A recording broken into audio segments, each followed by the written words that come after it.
We continue our coverage of news out of New York, where a Manhattan grand jury has voted to indict former President Donald Trump on charges involving alleged payments made during the 2016 presidential campaign to adult film star Stormy Daniels. It's the first time a former U.S. president has been charged with a crime. The investigation by the Manhattan District Attorney's Office is looking at how Trump's company, the Trump Organization, classified the payment and reimbursement to former personal lawyer Michael Cohen as legal expenses. Trump's indictment means he's formally charged with a crime, but there are still several steps before his case gets a potential trial. After this indictment, Trump will be arrested and taken into custody. According to one of his lawyers, Trump is expected to turn himself in and face arraignment on Tuesday.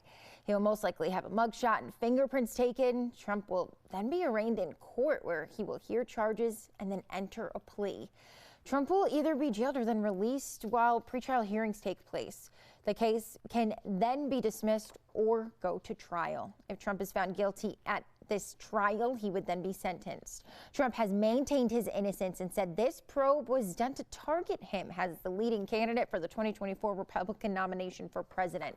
Trump's indictment does not stop him from running for president. Now let's go to 22 News reporter Melissa Torres. She's live in the studio with reaction from lawmakers throughout the country to this news. Good morning, Taylor. Trump predicted last week he'd be arrested by the Manhattan District Attorney Alvin Bragg and called on his supporters to protest and, quote, take our country back upon his arrest. Senate Majority Leader Chuck Schumer says Trump will face the same legal system as anyone else, adding that Mr.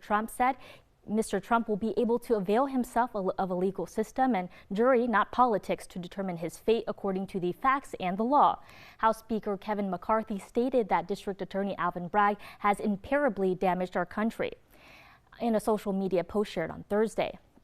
Massachusetts Congressman Jim McGovern released a statement saying, like a mob boss, he surrounded himself with a cult of criminals who took the fall for him. And now the jig is up. The unprecedented move by the Manhattan grand jury triggered a wave of partisan responses. The unprecedented indictment of a former president of the United States on a campaign finance issue is an outrage. Florida Governor Ron DeSantis vowed that the state will not assist in the extradition, even though reports suggest the former president plans to surrender voluntarily. So what's Trump's reaction been to all of this since yesterday? Well, Taylor, not very good. In a post on social media, Trump lashed out at, quote, thugs and radical left monsters involved in the probe. Trump's continued saying that it is an attack on our country, the likes of which has never seen before. It is likewise a continuing attack on our once free and fair elections. The USA is now a third world nation, a nation in serious decline. So sad.